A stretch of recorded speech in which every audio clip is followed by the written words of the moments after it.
Well, howdy, friends and floorheads. Episode 12 of Public Access. Let's figure out how the hell we got here. So, our latchkeys are attending the annual Deep Lake Heatwave Hootenanny Festival on the coast of the famous lake itself. Clearly, someone or something is after them and wants them to leave Deep Lake. Their time at the festival was filled with accidents, violence, and the death of a young barista who was hit by a car driven by the old HOA president, Patience Head. We left last episode with the latchkeys sitting under a tree away from the festival. Now let's talk about their question. This is the last question. It's complexity 6. It's a two-parter. What happened to TV Odyssey and why does it threaten Deep Lake and beyond? And what can stop the threat? If they answer this question, their opportunity is you can save Deep Lake by eliminating, satisfying, or redirecting the threat. So, very quickly, let's talk about the clues that they have uncovered. Complexity 6, they already have 11 clues. They've got a postcard that says, "Don't bother me. I'm diving in Deep Lake." And on the back, it says, "Don't go swimming." They have a set of polyhedral dice with a note saying, "Don't play."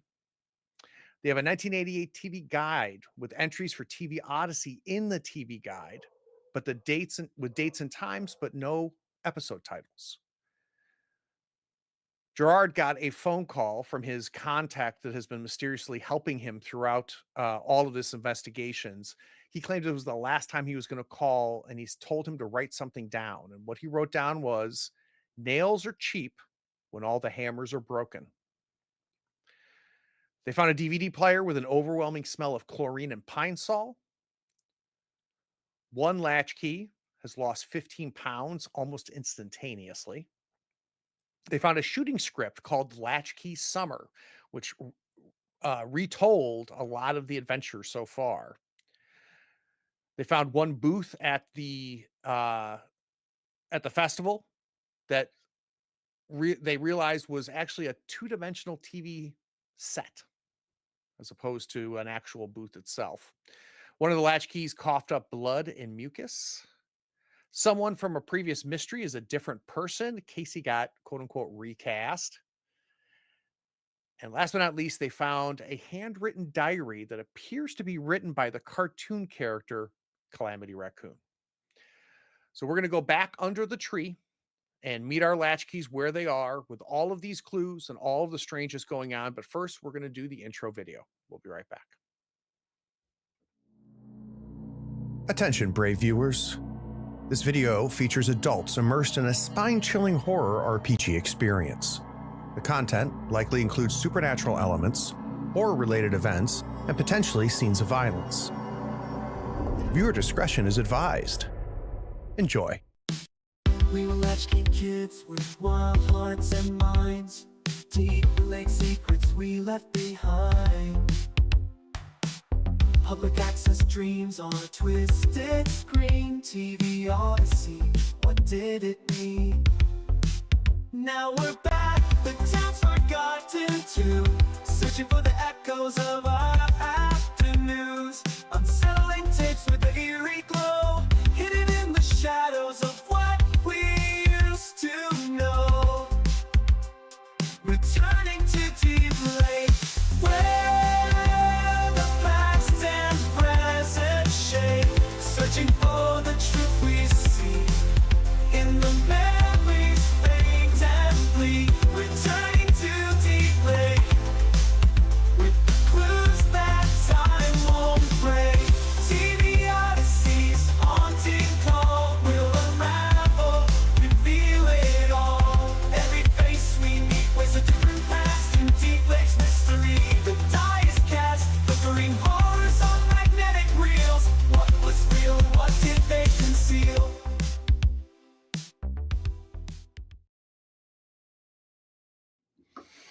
Never again. You can see the lake from where you're sitting. You can see the festival, the rides, the tents. It's hot. You can also see the parking lot. You can see the police tape. The ambulance is still there. They're zipping up. the body.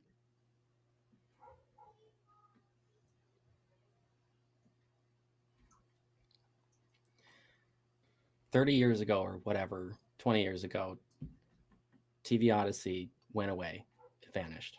But what if it didn't go away for good? What if it wants to come back? And the way it does that is by creating these new little TV shows and plopping us into them and pulling us into TV world. And that's why people are being recast. That's why rooms are filled with props instead of real things. That's why there's scripts for what we've been doing. What I don't know is how we stop it. Why is this happening? What's the motivation of this to happen? Why did I lose 15 pounds? What happened here? Season break. Your actor, that was the break between seasons, and your actor went on a diet. I don't know. You know what It I obviously hate? can mess with our This bodies. makes sense. That's what I hate about this. I mean, and what happens if you let it go? Is that like season end? Do we go home then? Does everything go can't back to imagine. normal? I can't Everybody imagine we're gonna forgets like about it. this? What are Cody and Richard doing? I'm listening to what they're saying, but I'm just staring at that lake. Yeah, there's nothing really anything coming out of Cody right now. Cody, as you look out over the lake, Deep Lake residents are playing at the beach. Kids are having an amazing time. They're renting paddle boats and canoes. And you feel like if you just ignore the parking lot, really just this idyllic summer scene that's in front of you. But looking at the parking lot, you can see that Hanscom has gotten several deputies. You can see people with pads, deputies with pads of paper talking to people. You can see from where you are, Patience's car is still there, right behind your car. She seems to still be sitting on the driver's side with her legs swung out and talking to a deputy. You also notice that it looks like Sheriff Hanscom is walking towards you guys. Not quickly, but slowly working his way up the hill to where you guys are under the tree. Richard, what are you doing? I think I'm just sitting on the ground, knees up, elbows resting on my elbows, or my elbows resting on my knees, just head to the ground, thinking, contemplating what the heck is going on here. I'm listening to the rest of the group, but ultimately he's trying to take it all in, seeing what he saw and trying to make all of this make sense in his head. It's just not working. I'm gonna go up to Cody and stand next to him, because he's looking out at the lake, right? And I feel it too. The lake is somehow at the center of everything. Don't bother me. I'm going swimming. I don't know. I mean, the town is called Deep Lake. I mean, I'm hearing what you're saying. Listen to every word. Your theory makes some sense, but why this guy that's chasing us, is doing all this stuff, this cowboy big man, he had a dealership, right? Like, what's his connection to this TV station anyway? You know, they had an advertisement on there or something. I don't know. Maybe it just picked the most imposing person that lived in town and took on what he looks like. I have no idea. There's a lot of missing pieces here that we're gonna have to either fill in or accept that we don't know. But of all, like, I can't think of anywhere else to go from this point than to the lake. Back in? I'm not ready to take another swim anytime soon. Sorry. All right. That's No okay. way. I'm not taking a bath even after this. Like, I was I not mean- even at the lake. You said, Craig, you said that we can't see the other side of the lake when we're standing on the edge of it, right? No, it's That is a almost big like ass lake. yeah, it's a big lake. It's a big lake and similar effect to like a Great Lake almost. Yeah, it would have to be, because I grew up on a pretty sizable lake, and like you can still see the other side. So this must be huge. So Yeah, I don't it's know. several I'm kind of miles. curious. I'm curious what's on the other side. Is there around us at a lot of parks? There's a billboard map with some park information. Is there anything like that around us or in viewing distance? I mean, If I you have a go- map.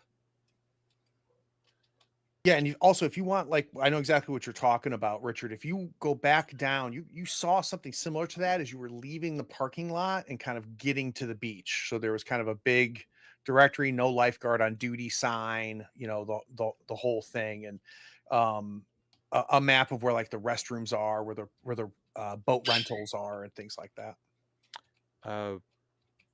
I'm going to go ahead and kind of quietly walk towards that map and try to investigate that and kind of pose some internal questions when I get there. Okay, but do we want to talk to sheriff or do we just leave? Like, is he obviously coming towards us? Like, there's not. Okay, so we can't run. And our car is run still away immediately. behind tape, right? We can't get to the Oh car. yeah. I'm not sure if we can even drive the car, by the way. Yeah, Barely, should I fit you guess. guys pretty good. So, Richard, as you get closer, you're kind of within yelling distance of Hanscom. He goes, "Hey, Richard, where are you headed?" I just over here to this information board with the map. I thought I saw something interesting on it. And Yeah, I need to talk to you guys first. I need to get your statements and stuff. Do you mind heading back up to the tree there where your friends are? That I'll meet you up there. sure, officer. Yeah, I'll do that for you. Not a problem. And I follow So suit. he continues to walk. Doesn't try to catch up to you though. Just kind of following you now, continuing his walk back to his walk to the tree. Is he like? Can I intuit if he's like kind of giving us space to, like, I don't know, run away? I Actually, don't think there's any indication other than he's just walking up, and told Richard he wants to. Okay, I'll take him at face value on that then. I'm going to go ahead and once I sense that he's following me up the hill, back up the hill, I'm going to stop and turn around and approach him solo. Okay, he kind of stops and goes, "Thought you were headed up with your friends." I am, but Officer Hanscom, I've got to ask you, have you heard anything from Cassie or her dad and mom, and have you heard anything from them? I haven't heard from them since the incident. Yeah, I don't know, and quite frankly, I'm not worried about that right now. I've got a body behind your car in the parking lot, so not off the top of my head. No, in fact, why don't you and I talk right now? And he kind of pulls his pad out and he goes, "Where were you when the car hit her?"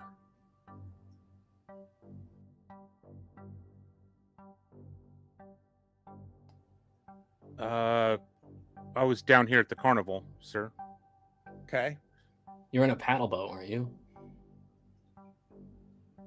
Yes, you're right. Thank you, DZ, the player. Officer, I was Yeah, I was got it. was in the paddle boat with Cody, and Cody almost drowned, and we luckily got him out and back to shore.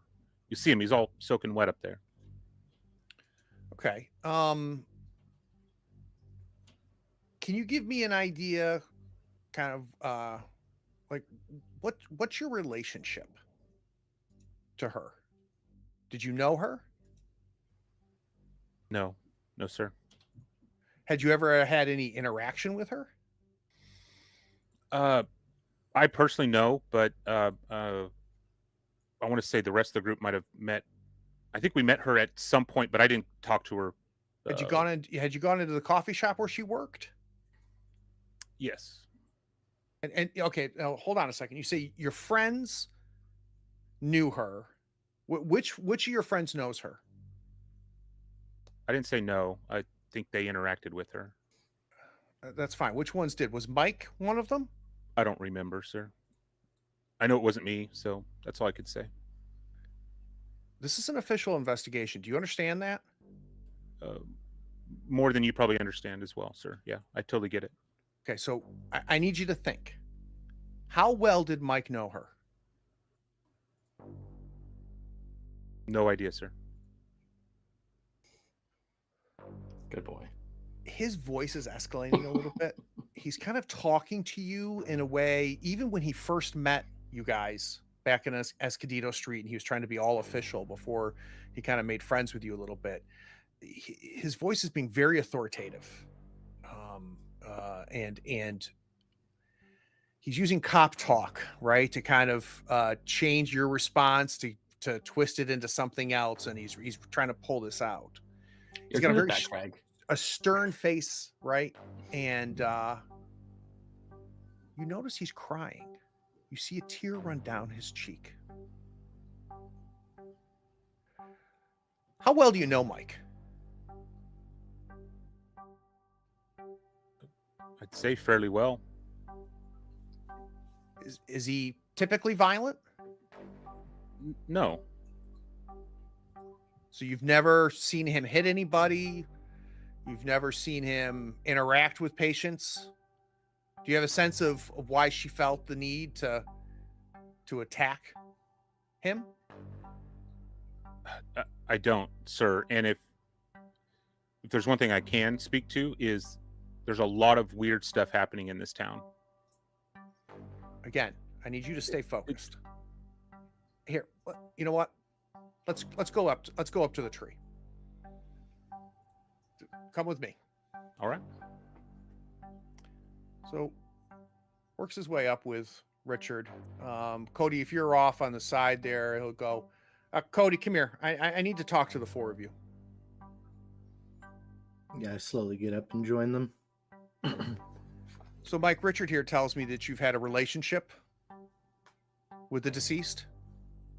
Can you give me kind of characterize for me what that relationship is? Officer, I didn't say relationship. I'm talking to Mike right now. I mean, I met her mainly through Richard. We went for a lunch or dinner, I think, like once. No, this is the barista, the dead woman. Minnie. Oh, sorry. Yeah, my bad. There was something strange about it. Okay. I guess I wouldn't say a relation. Richard said you would see her at her work, that you would go to the coffee shop and see her. Did you do that a lot? Not a what? Sorry. Not. I wouldn't say so. I wouldn't say a lot. We went there once.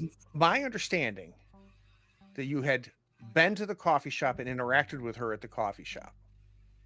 And I'm trying to get a sense of how often you did that. And was she always aware that you were watching her? Watching her? What do you mean watching her? What's going on, I- Sheriff? I've got a dead woman. I've got a woman she's been a pain in my ass. Patience is a pain in everybody's ass. But now she's killed somebody. She's claiming that she couldn't control herself, that she was hitting Mike's car. And I'm trying to piece this all together. So anybody can give me any insight to help understand this. We went to the coffee shop once. I believe when we were there, if I remember right, Richard was talking to the manager. They went back and they were like talking about. I think he gave us a box of Officer Barker memorabilia, if I remember right. So he wasn't talking to Winnie. I went outside right when we got there, and I was taking a look around because it was part of one of the investigations. I didn't really talk to Winnie. Cody and Mike stayed inside, and they asked her a couple questions about what happened to her after the arson incident. And that was it. That's the only time we've ever seen her. Yeah, but see, I've got witnesses as saying that she was having a conversation with Mike before she got hit. Today, yeah. I mean, I wasn't there. I don't know. But like, if that was the case, then it's the second time they've ever talked, to my knowledge. I don't believe you. DZ Gerard is noticing, like, just a tear runs down his cheek. I know everybody in Deep Lake knows everybody else pretty much, but like, did you know Winnie really well? I'm the one asking questions right now, Gerard. I'm just trying to understand why you're coming at us with this energy when from the little bit that Mike has told me, it sounds like she was kind of being aggressive with him, and then she had kind of a come to Jesus. So there was a moment. fight between Mike and her? I don't know it enough. So I know that he's she now is- walking towards you, Mike. Did you guys fight a lot? As I'm responding, I maybe make a step or half step backwards But because I can see. You know what? Why don't you turn around Wait, and you see him hold on reaching a for minute. handcuffs? Can we just calm down here? Like, what's like? Just can we What go are you through this arresting him calmly, for? please? Like, what's? Put your hands behind your back. What are you arresting him for? That's No, you Cat can't puts his just. hand up at you. Okay, I will follow. I'm turning back and hands behind my back, letting myself be cuffed. So he starts to put the handcuffs on. He's like, "Don't resist." He's Guys, can you explain this? That I was just like I had a coffee and I was waiting for you by the Okay, car. look, Like nothing. I'm breaking my like- own rules. Let's just try to de-escalate. What's going to happen now, Sheriff? So he's now got Mike by the arm. Mike, your hands are behind your back. You're now handcuffed. He's kind of holding your arm, and he and I are going to go back down to the station. I think we have a lot to talk about between the What are we fighting, supposed to do? you stalking her at the coffee shop, Patience feeling this need and this drive. Something's wrong with the car. You're a fix-it guy, aren't you? Aren't you always fiddling around with stuff? Did you ever I mean, like fiddle around with her? You know what? We're going to talk about this down at the station. how does Patience like hitting my car? Like how is it my fault? Like why didn't you arrest her I as think we're well? going to find out. Can think we're I gonna find use my just say no ability to try to convince him? Well, tell me what you're trying to do, and I'll tell you whether you have a move or not. I'm first of all, I'm trying to understand why he's trying to pin this on us, because like I don't want to accuse him of impropriety or not doing his job correctly, but something is causing him to act not fully rationally. I'm trying to figure out why. So you politely, trying to keep things de-escalated, you talking to him about like why you arresting her, like why are you acting this way. All you are getting is a cold shoulder from him, or a this is none of your business, or this is, or he'll literally put his hand up towards you, like be quiet. So this tact is in no way changing what he's trying to do, which is at this point, it looks like arresting Mike. How close are the other deputies right now? They're all down at the parking lot. It's just And are the they four of watching? you and Hanscom.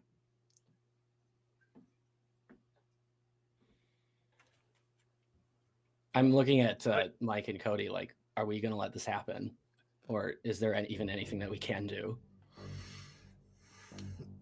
So Cody's disconnected from this whole thing. At this point now, he's kind of staring at the sky. He's the things that Gerard had mentioned about this being a TV show has really made his brain spiral. And he's kind of internally trying to solve a puzzle while the rest of the world around him is falling apart. Yeah. As this is happening, I'm definitely Richard. Can you help me as well? Cody, like, can you explain the thing that this is not? I don't want to go in jail. This is Explaining bullshit. isn't working right now. Richard's going to look down towards the other officers. Are they eyes on us or not? Mm-mm. Nope, they're busy. Does Officer Hanscom have his gun on his hip? He does.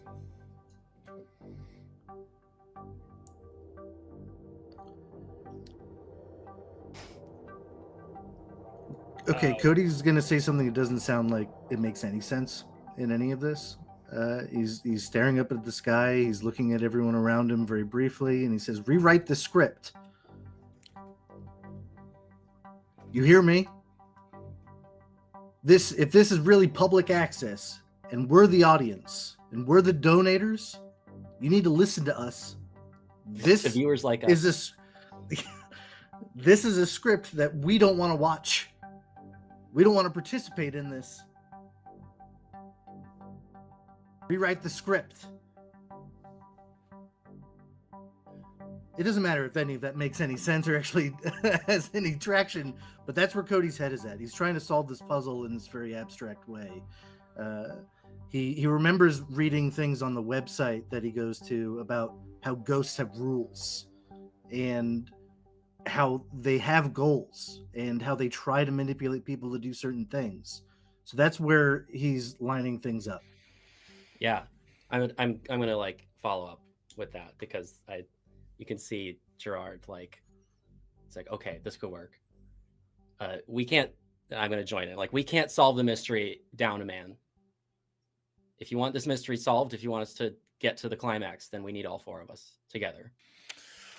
Ooh. Mike is not getting this just yet. It's just help me, please. I don't wanna. Please help me. Just more desperate. Richard, I don't want to step on you. Are you about to do something? Otherwise, I've got something for DZ or for Gerard. Go ahead. Richard's hesitating. Gerard, I'm going to need a night move from you. And I'm going to need it with sensitivity. This is a reaction to what you just said. Not Kyle. Not Kyle. What are you afraid is going to happen if you fail this roll? What it feels like is we're clapping our hands because we believe fairies exist, and we need to clap our hands to keep Tinkerbell alive right now. And I'm worried that I've just gone insane, and I'm just going to disconnect from reality completely and be unaware. Like, I'm going to go stasis. Yeah, I think that you're going to end up very similar to where Cody is now starting to really lose his grasp on reality. I think that's definitely what's going to happen. So I agree with you, but it's worse than that, because you asking for this rewrite, you saying we can't do this with a man down, whatever it is going to agree with you. And we're going to see Mike grab Hanscom's gun. And in the scuffle, Hanscom is going to get shot. So go ahead and roll for me a night move with sensitivity. That's possibly better than one of us getting shot. Oh, come on. Sure, I don't have I'm not totally against it. advantage. No and no. Okay.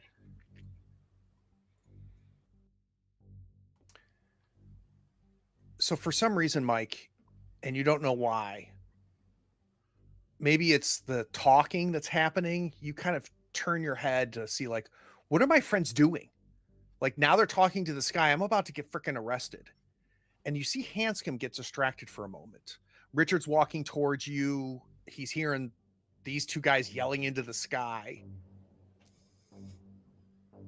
And somehow his gun is just staring at you off of his belt.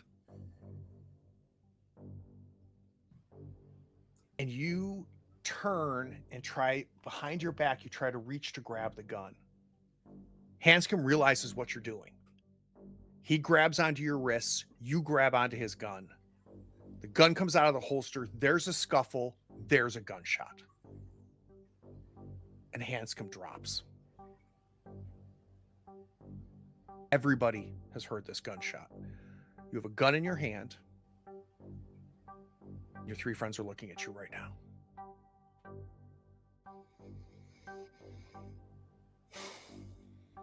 Do I also go into like? I also lose my mind. Oh, and yeah. this? Oh, yeah. Okay, I'm going to turn a key then. Okay. Thank you. So you turn the key and you make that statement to the sky. Mike, Hanscom is squeezing the top of your upper arm as he's kind of, and he's walking at a pace that it's hard for you to keep your feet out under you. It's almost like if he lets go, you would just trip and fall. Just with the intent that he's dragging. And all of a sudden he stops. He goes, "Look at me. Tell me you had nothing to do with this." Swear to God, I had nothing to do with this. And he undoes your handcuffs. I don't want to see the four of you around here. I think the four of you need to leave. I agree. We'll be on our way. And Mike, you don't know why. Because if you took a picture of Hanscom right now, he would look the way he's sounding, as just kind of an asshole cop. But when you look at him right before you start walking back to your friends, there's a profound sadness in his eyes. He just starts walking back to the parking lot, putting away his handcuffs. Walk back to my group. Cody, that was We brilliant. need to leave now. We need to leave now, immediately. Cody, step out of it. We're going away from Fine, it. let's turn off the TV. If we're not watching, who will? We Well, then what happens to us? I feel like I implicitly just made a deal with whatever it is that we are going to solve this mystery, and I've heard bad things about not holding onto your end of the Just deals that you let's- make with let's things go. like this. So let's leave the lake. Let's try to solve this thing for the last time. I don't want where? to end up in jail. I mean, let's just go. Let's not Where? lollygag around here. I don't know. At least like we could walk, I don't know, 1 mile this direction and deal it out there. I don't want to be here. Do you want next Hanscom or whatever, like to arrest me again? Do you want, No, or we but can solve I it in want to know jail? We where we're can go going. there, like share a cell. There's a camera there for sure. Again, I just let's leave Well, this okay, place. Go. let's all just say where we want to go. I want to go. I want to see what's on the other side of this lake. That's bullshit. I don't want to see what's on the other side. Okay. Well, now it's your turn. Where do you want to go? It's just the next bush that is mile away on this road, and just we sit Okay, down you just want there. to start walking. Yes, Richard? let's sort it out there. No distractions. This is just escalating. We got to get to the bottom of this. I'm with you, Gerard. We got to see what's on the other side of this lake. Cody? It's not where we're going. It's how we're watching, and we're done watching. Do you Can it really be want that to turn simple? off the TV, Cody? Do you really want to become the white dot in the middle that fades off as in the last second? Like, do you really? I'm want to gonna stop wake up in watching? front of my couch at home, and I'm gonna have something to write on Letterbox after the end of this. None of this is real. This is all just one big TV show. And all we're doing is gratifying the person who's putting it together. We just turn away. We don't have to watch this. Yeah, so let's turn away. Fully to- convinced of what Gerard was saying. Oh, yeah. Okay, I've got a different idea. If we can get there, if we can get to the hospital, I can ask my father, who is there right now, what he did in 2004 or whenever it was that made it go away. Maybe I can Well, just that's call the them, actually. sanest- I could go see if we can get our car out of this barricade. I don't too. think we should go interact with the cops anymore. Just don't go near anyone. Don't go near like sheriff. Don't go near the kid. Okay, Like, is don't there like a start with- payphone? Yeah. So as you guys are walking, you've got kind of the road, right? And left, you don't know which direction that goes. Right is where you came from. Right takes you back to the town. And there's a big sign, Deep Lake Beach. It's not been kept up. It's faded. The wood on it's been slowly rotting, and there is just a payphone that's right next to it, right next to the sign, right where the drive down to the beach intersects with this road.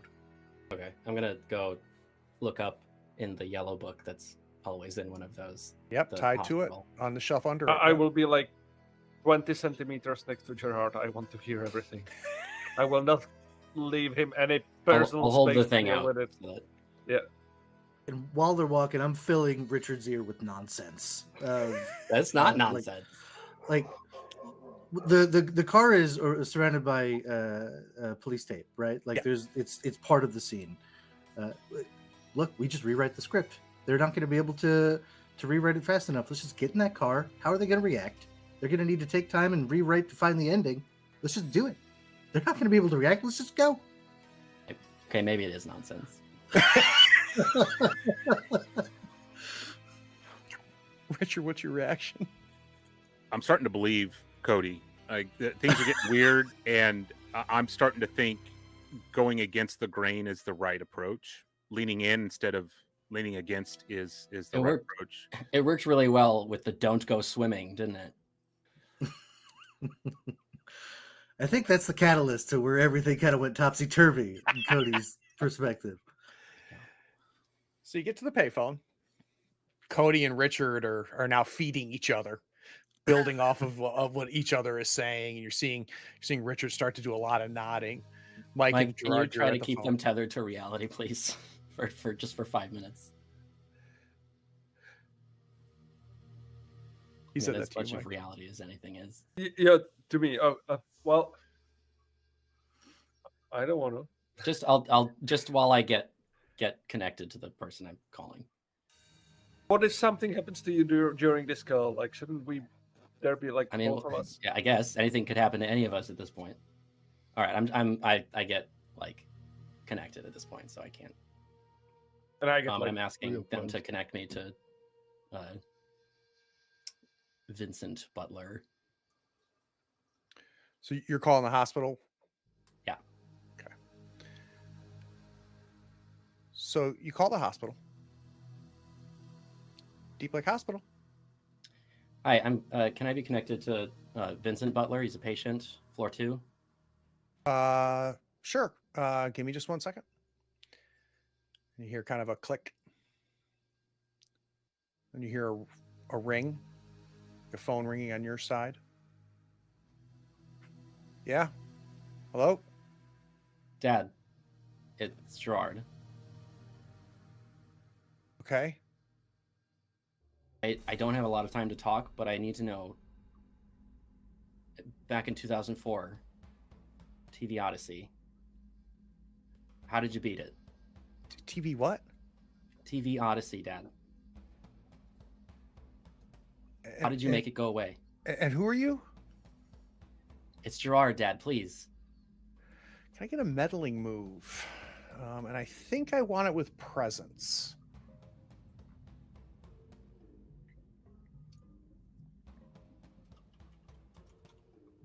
Give me something here.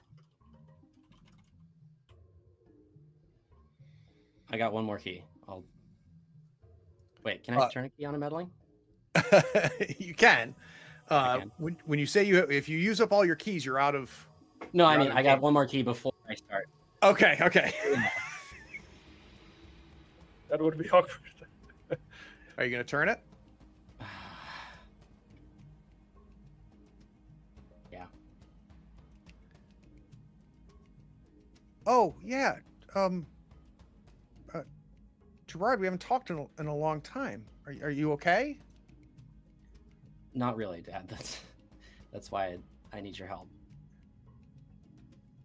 And you're asking me about buying a TV?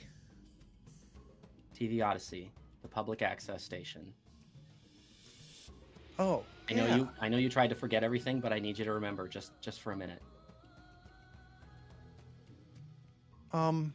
Right. I think I remember. Do you remember the poem I used to tell you? Maybe at bedtime, that one? Yeah.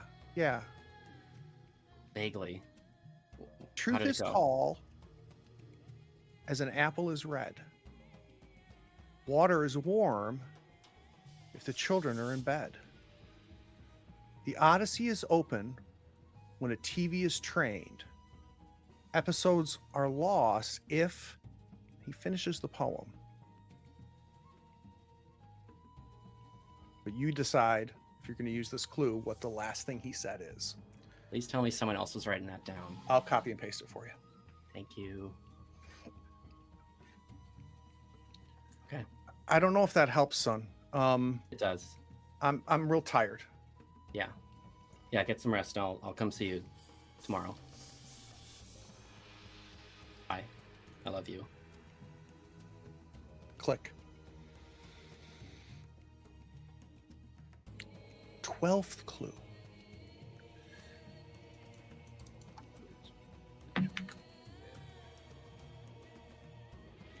Do you let the rest of the group know about this this poem? Like the first thing he hears, like he tells you, we have the answer. We will deal with it now, and he will from top of his head he will recite the poem word by word to Cody and other churches. Just steals it from Gerard to say it to the others. Oh, we can't hear you, DZ. Gerard needs a moment right now anyway, so you can go ahead. Let's just destroy the antenna, right? There's got to be a giant tower somewhere. I thought about that earlier. Yeah. Find an old tube TV, get to channel 13, and just turn the TV off.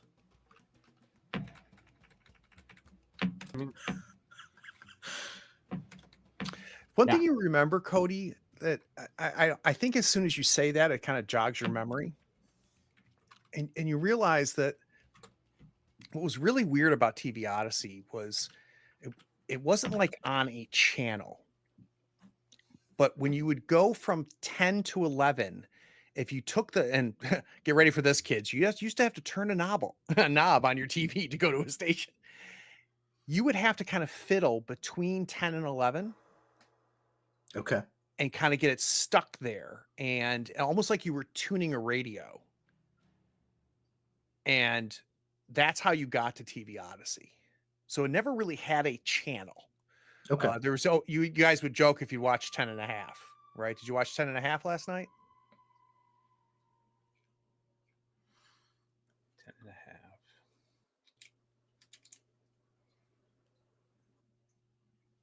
Anyone got to watch? What time is it? TV.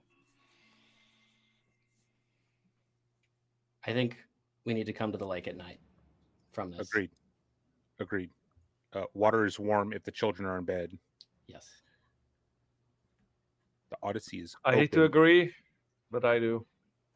Let's do it at night. It has to be this night. This will be the night we do this. We're walking back to the house. It's about a 2-hour walk. We got time, I guess. We still remember that taxi cab company's number. Or we could just sit here and eat Richard carnival doesn't- pizza. Yeah. Richard doesn't walk for 2 hours. I'm calling. No. Yeah, you can call the taxi if you want. Calling the No interaction with taxi. others. I don't. Oh. Yeah, minimizing talking to people. might I'd actually much be- rather walk, like 2-hour walk. You get a little bit of cardio in. Part of me wants to take the long way home and go around this lake and see if there's any That would take- areas that are That would take days for you to walk around this lake. right. Which is why I want the taxi. If we had the taxi to drive around it, that would be helpful. To see Might be if worth there's a look. any areas that are condemned, fenced off, not allowed. Actually, yeah, because if we're looking for a tower, then I kind of like that actually. Getting a taxi to the other side. It's either that or stealing paddle boats. Cody doesn't do paddle boats very well. Sorry, too soon. I mean, I'm if the good. taxi driver starts mumbling something about the end of the world and starts bleeding from his ears, it's your fault. No radio. I called it. I'll be up in the front seat, and if he goes crazy, I'll grab the wheel and slam on the brakes. You choke him. Yeah. Get more bodies. That'll help. Yeah, let's go I then. like the idea though. Let's get this over with. So we're Okay. calling the cab company. Calling the cab. Wait about 15, 20 minutes. Cab pulls up. It's a older guy, maybe in his early mid 50s. Deep lines on his face. It looks like he has lived a hard life. The cab reeks of cigarette. There's a tear in the back seat. He's got kind of this towel over it, but you can see the towel has kind of slid down, and then you can see the tear. And as you guys are opening up the back, he takes the towel and he puts it back up, and he goes, here, sorry about that. Yeah, just you can just sit back here. I don't think there's room for 3 of you. One of you are gonna have to be up here up front. I got it. And dispatch said dispatch said to drive to the other side of the lake. I don't like. What do you mean? Scenic route. We're going the long way home. That's all. I'll Just throw an as extra close to the lake tip as for we you. can. Yeah. Yeah, the meter's gonna be running the whole time. You realize that, right? 100%. Yes, sir. Wouldn't expect it any other way. All right. Yeah, hop in. Starts driving. Cody sticks his head in the window before we start driving. Sir, what's your favorite TV show? And I'm sorry? what he's trying to figure out, honestly, is if the guy's going to answer him with a real TV show or a fake one, or like in this world. Yeah. Because he's still fully convinced. What's my favorite TV show? Yeah. What kind of TV do you like? Give me a day move with presence, please. I like this. With presence. I roll so infrequently. I'm like, how do I do this? He says, "Yeah, I don't watch much TV, and I'm fine just driving, and we don't have to have a conversation." I'm not going to turn a key. It doesn't satisfy Cody, but nothing is right now. So that seems on par. I did try that with the George Carlin bit. They won't cooperate if you try them straight on like that. So the cab starts taking off. The road, you can always see Deep Lake. Sometimes it's closer to Deep Lake. Sometimes it's farther apart. It's all just desert. On the right side, on the left side, you can see the lake. He's fiddling with the radio station. Tunes it to a classical station. Sounds like maybe like a public radio, just playing classical music. So Cody's right behind them. He taps him on the shoulder. Is Calamity Raccoon on right now? Maybe we could find him on the station. I don't know if there's even a radio station. He's throwing out abstracts because he's losing it. I think I want a meddling move. I think I want Okay. a meddling move. I think I want it with presence.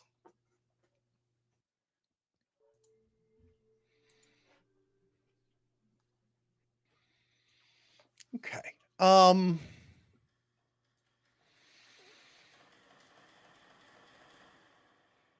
He says, listen, buddy, I'm not sure what's going on here. And like I said, I'm good just driving. We don't have to become friends or nothing, and you don't have to tell me about your mom, and I don't need to tell you about what TV stations I watch, right? Look, there's a newspaper in the back. You guys, why don't you can read the newspaper? It's probably going to be another 20 minutes or so before we get to the other side of the lake. You look, Cody, at the paper he's gesturing. It's behind you, right? Like on that little shelf behind the back seat, but before you get to the back window. And you grab the paper and you look at it, and it's dated the day after the big game. And it says Deep Lake wins state.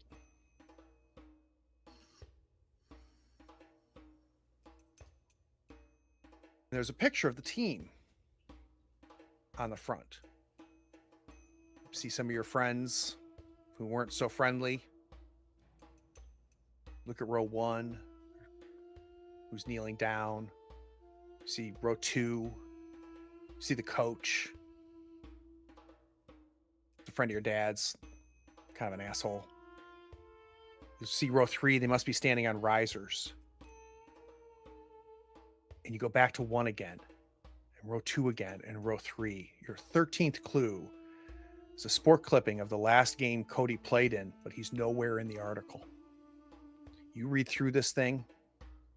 They talk about Branson, the running back who won the game. That's not how you remember it. Yeah, and within seconds, I go from shotgun blast of broken ideas to complete quiet. That ruins me. I think at the same moment, Mike is like leaning on the window, letting the sleep get hold of him. The stress is like a little bit lifted from him, like from the adrenaline pump that he had with the cops, and Rur surprisingly quickly falls asleep while watching the road go by, losing consciousness. So does that mean Gerard's in the middle seat then? Yeah, it does. That's why. Always. Okay, I hand you the paper, and all I say is I don't What's exist. I don't exist. What Look do at you this. mean? I don't exist. This is that day.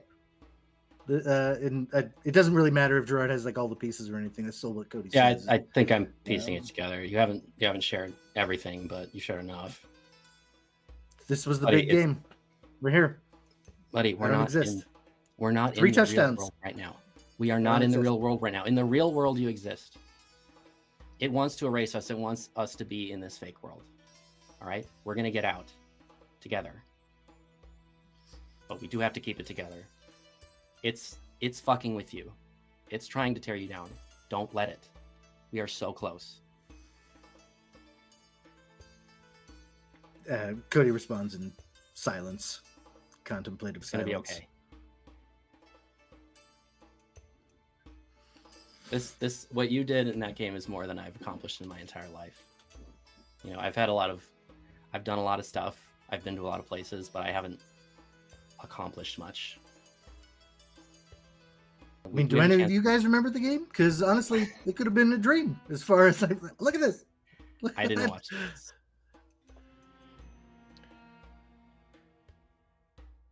So all of a sudden, our cabbie pulls over on the side of the road. This is it.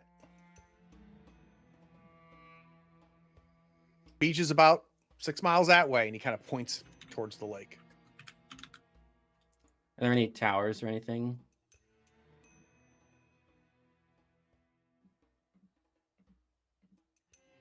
There's just nothing.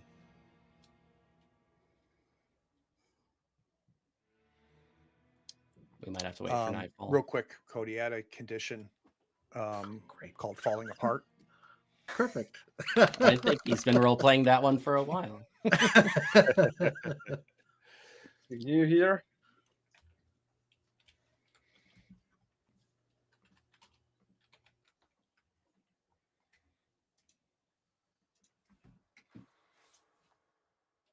Is there a hill or anything nearby that we could get up on top and see more of the skyline, the surroundings, or are we kind of secluded with just what we see? It's more into the flat. water. It's flat except for like the kind of the small decline down to where the lake shore is. Okay, so we can see the lake. Oh yeah, yeah. Yeah. Okay. You So- said this water is like unnaturally clear, right? Oh yeah. Okay.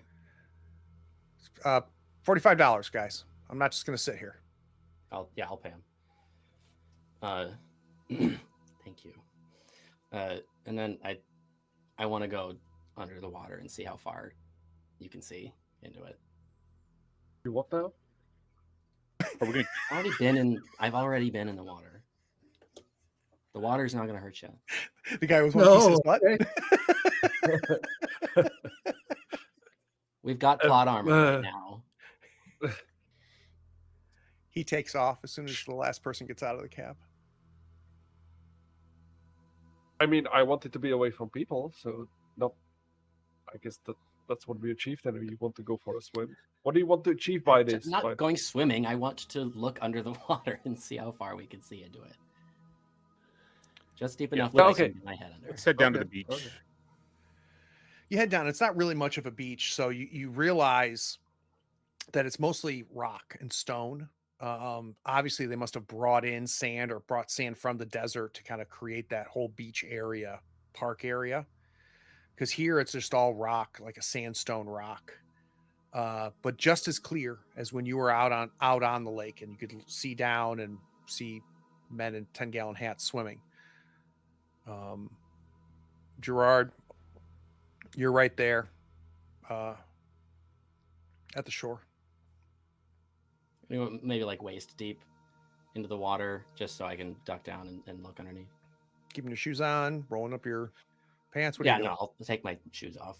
I mean, I was fully submerged earlier, but I'd probably dried off by now, so I'll get barefoot at least. Yeah, and it's a little treacherous because of the rocks. Yeah. You slowly start to wade in. You're about waist deep. The water's cool, but felt the same as it did when you were, fell off the boat before. So, or not the boat, when you fell off the ride. Fell. Flew. I don't know what the word is. Yeah. Yeah, I'll dunk my head under, and I'm looking like straight out.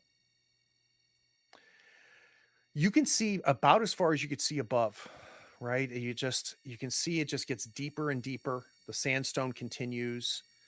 There's no vegetation. There's no like lake kelp or anything like that. The water's got a little salinity to it that you can kind of taste. And you can see almost a quarter of a mile, and it's just water. At some point, though, it does get deep enough that you can no longer see the bottom of the lake. Is it like a steady decline? And you guys remember this is a spring lake, considered a bit of a miracle in the middle of, New Mexico desert.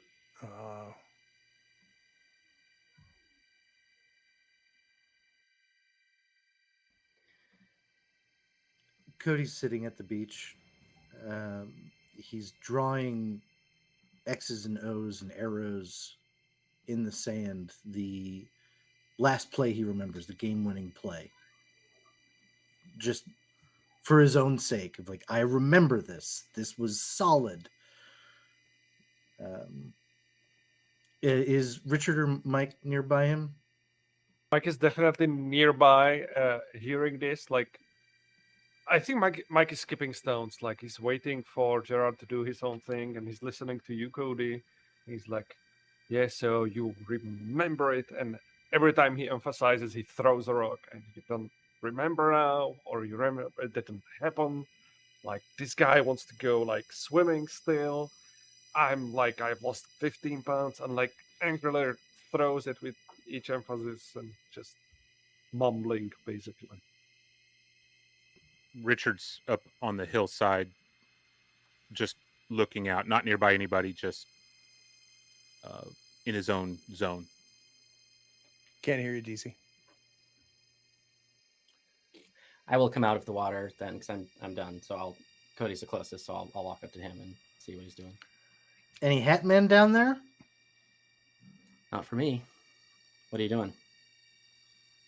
Just trying to remember. So, kids, we have 13 clues on a complexity 6. I think what we're going to do is take a 10-minute break, and then I'm going to need a theorize move. So you got a little bit of time to think about it. We'll be right back.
TC go?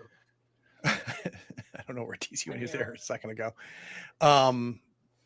You guys, you see Gerard come back in from the lake.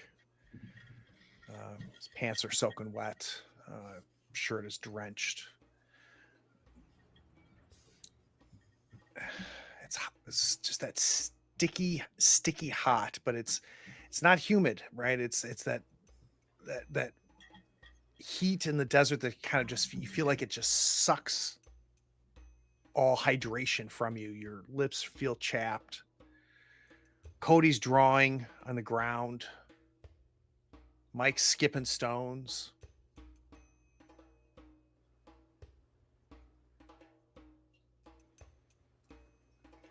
I think Mike will slowly join Cody as he's riding on the ground, and he starts. Okay, we need to get on top of this. So let's go top from bottom. We have a postcard. So Mike writes down a postcard, like just a symbol of it. Like it's about the lake, right? Everything here is about the lake. It's all about the lake. So what? Like, don't go Do any of- swimming. Do any of you remember this picnic thing, this festival from when you were kids? I don't. No. I don't remember it either. I went with it because I thought I was crazy that I didn't, but it doesn't ring a bell at all. Mike, do you remember the picnic? Were people like going swimming to the lake even? I mean, was it like, Honestly, I like, don't know, allowed? Wasn't it like, you kids shouldn't go swimming to that lake because I'm you trying know to. how I'm these trying to. things are? I'm racking my brain right now, and I know the town is called Deep Lake, but I don't actually remember the lake very well. I don't think I ever went there. I remember the lake. You do. What do you remember about it? I remember nearly drowning. Oh, And that I happened remember watching. in the lake. Yeah.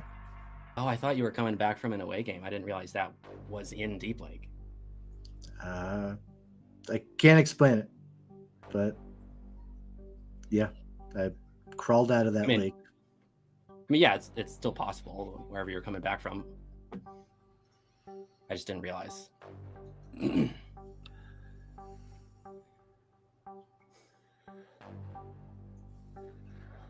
Well, like, what happened to TV Odyssey back then? Something made it go away.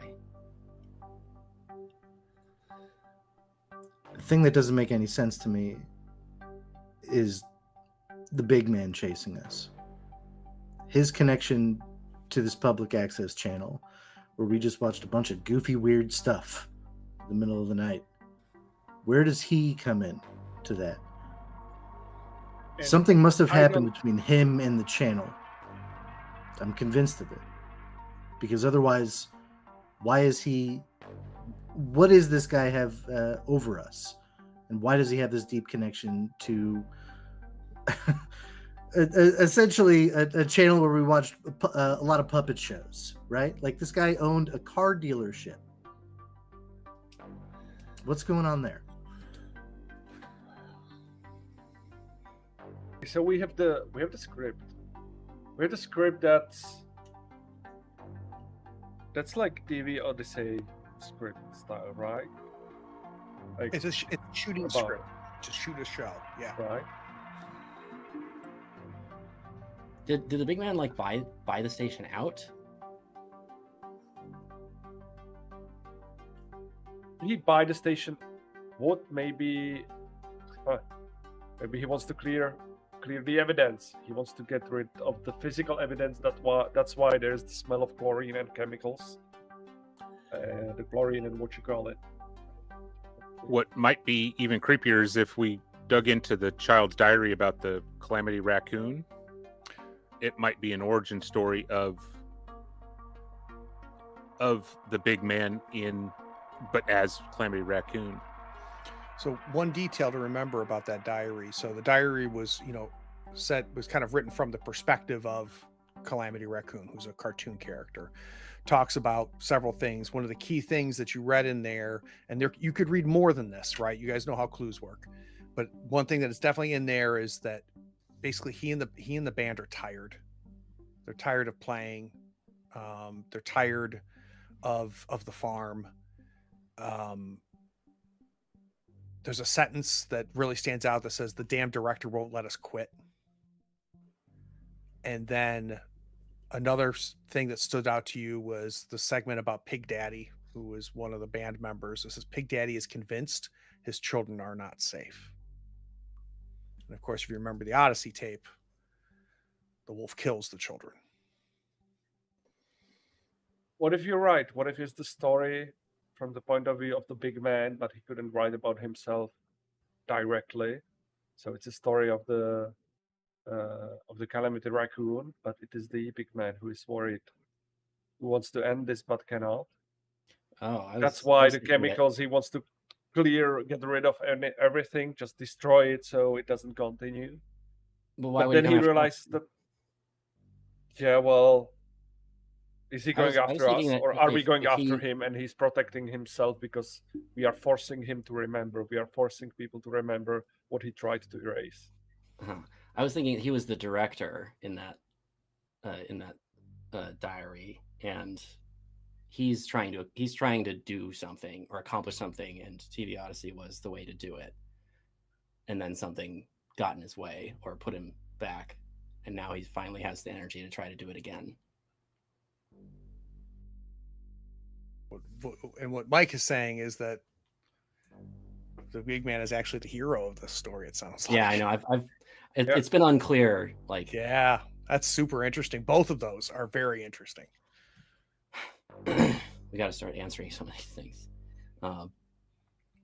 Well, okay, so we're unclear what happened to it, but why is it a threat to Deep Lake and beyond? I mean, I know why I think it's a threat. It's eating away at our bodies. It's erasing us from existence. Anything that's messing with reality, even on a local level, is a threat to. I think all both of sides of reality. our theories could work with this, because maybe this is what was happening to him and to his friends, and they just had to continue. They had to go on with the script, and he He gets decided all to do emaciated. something about it. In the visions, Yeah. he goes from being that big man to being emaciated. He does. As, So what if as a- TV Odyssey as I started to did. eat away at his body too? Now it's starting to do the same thing to you. Someone happening give to me me. the TV guide.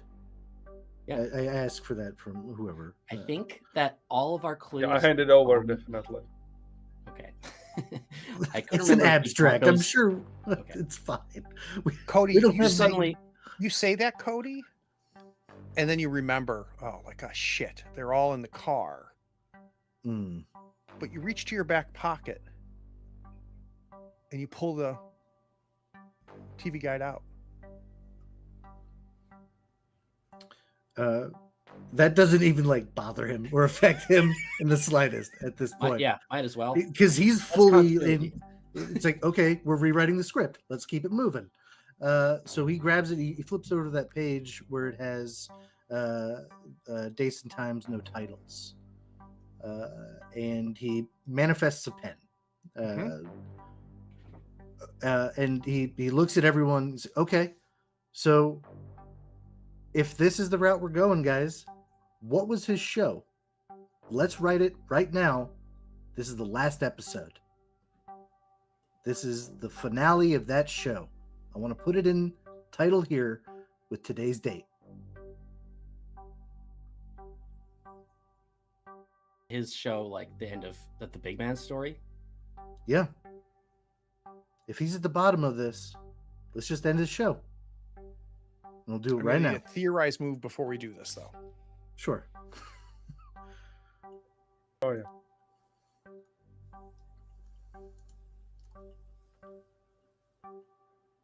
So No, we're all on you the same can- page then, right? I mean, this guy Yeah. was clearly connected somehow.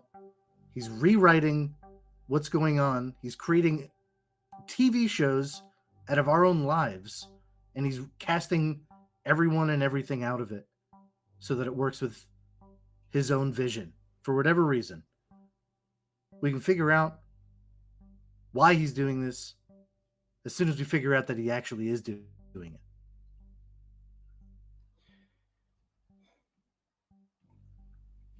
We need to know what happened to the station the first time,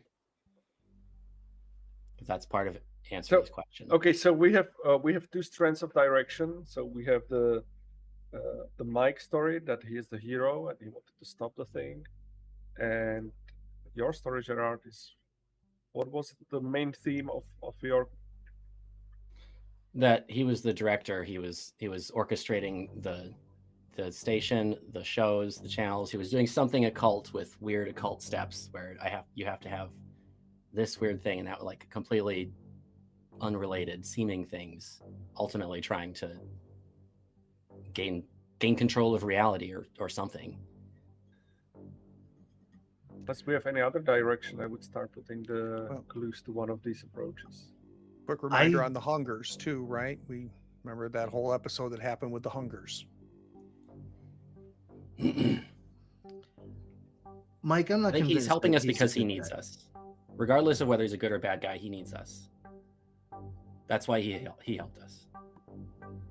Sorry, Cody, what were you saying? I'm not convinced he's a good guy. I remember the house, and I remember him coming there, and it didn't really seem like it was a neighborly visit to me. And he seemed awful close with the hungers. And why wouldn't he just take a gun and kill us in our sleep? Like, I don't think might he's as well not do interested that. in our death. He's not.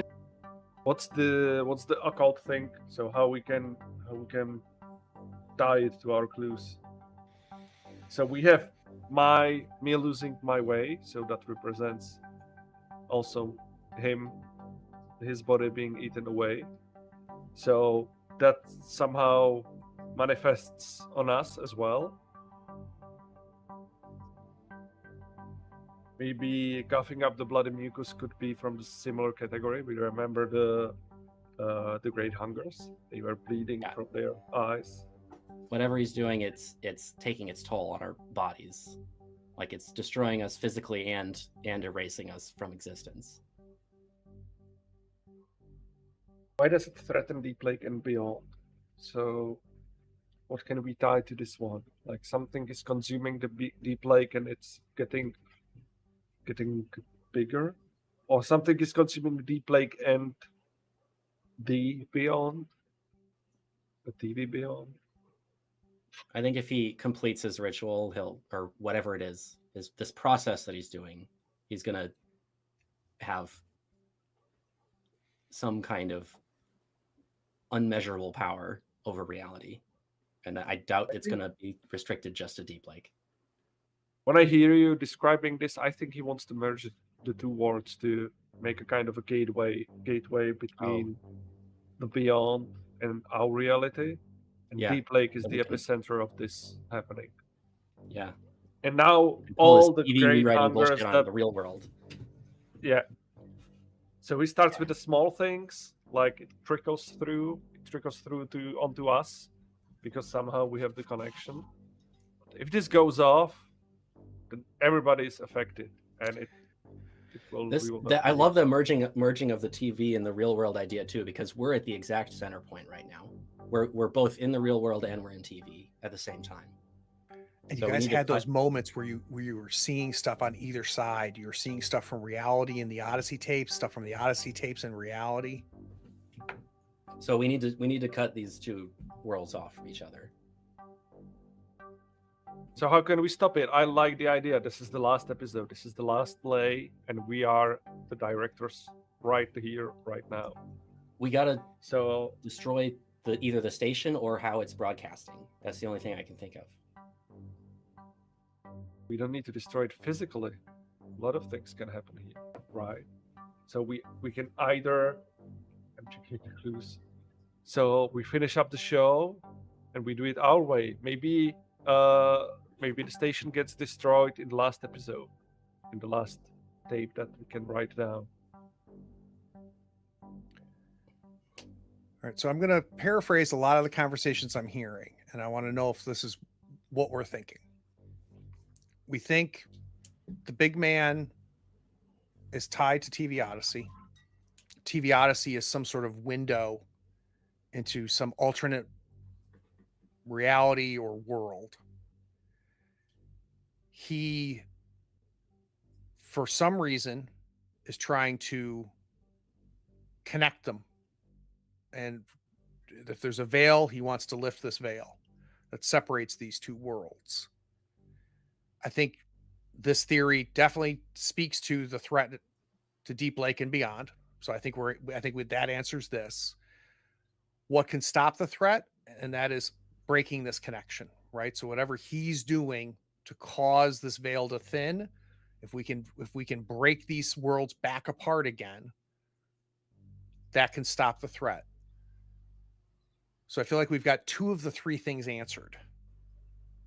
The one thing we don't have is what happened to TV Odyssey. And I think if we can answer that, then we can go to our clues and back this theory up. I think this is the second time he's tried this. I think we are the reboot of the original Ghost Bros that stopped him back in 1994 or whatever, because it's 2004 right now, right? I think some group or people, whoever he had doing what we're doing right now, they figured it out too. And they stopped him.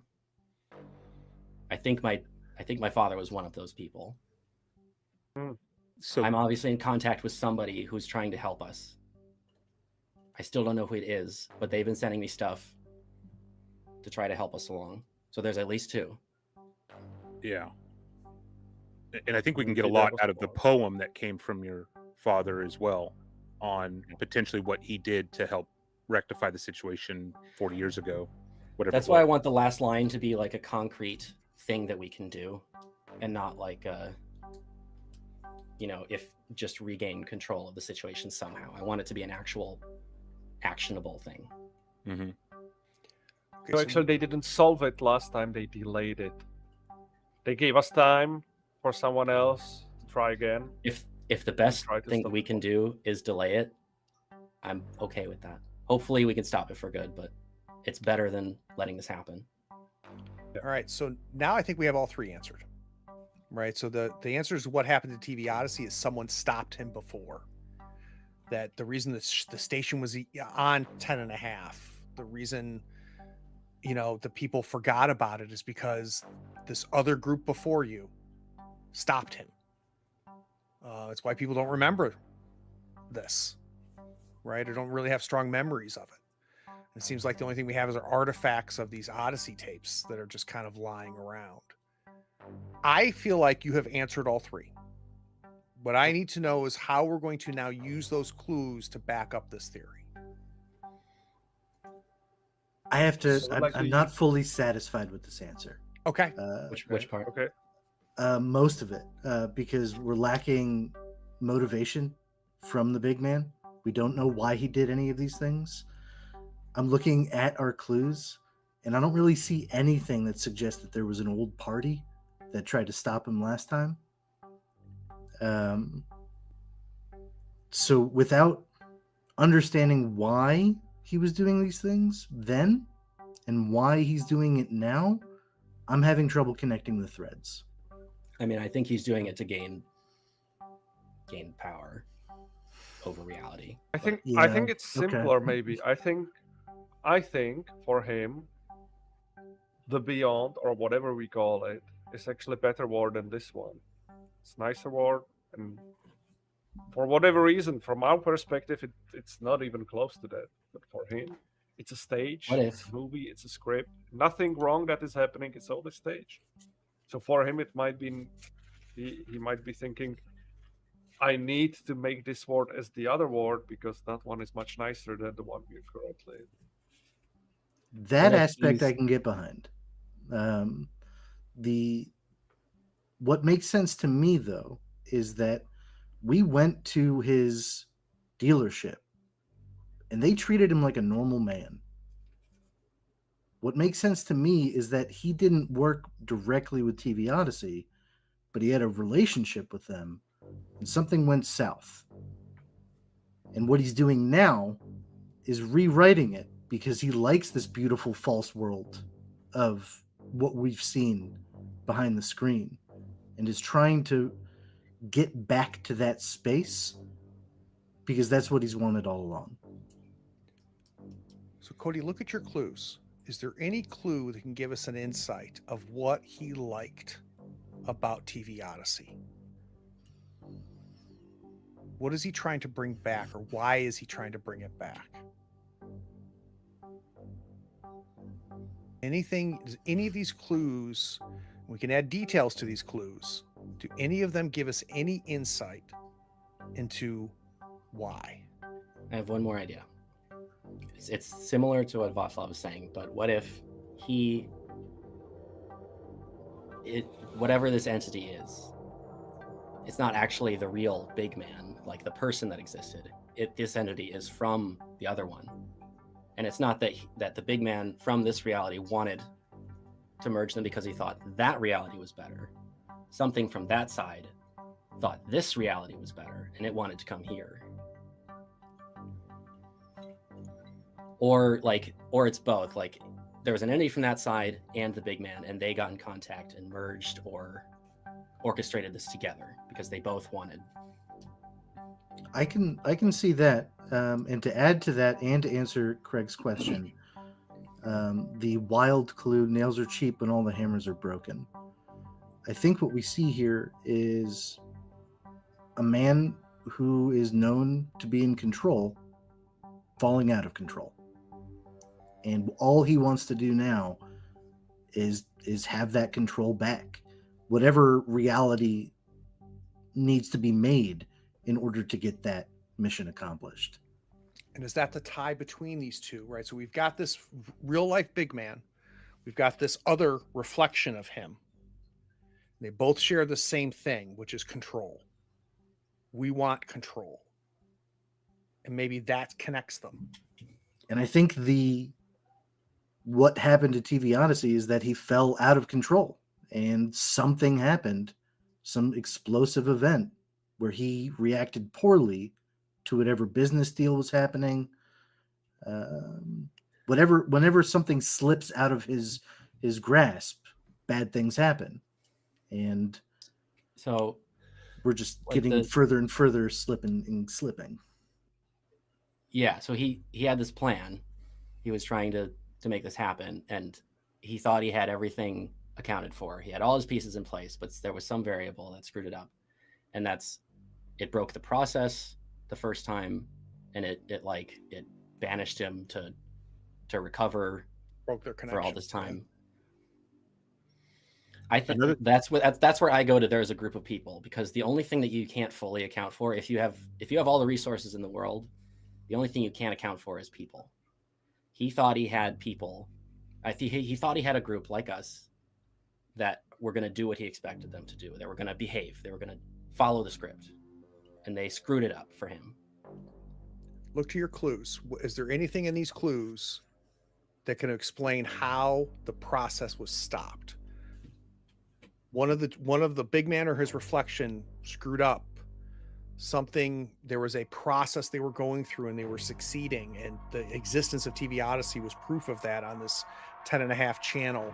That something happened. Did one of these clues give us any kind of explanation of what broke the connection between the big man and his reflection on the other side?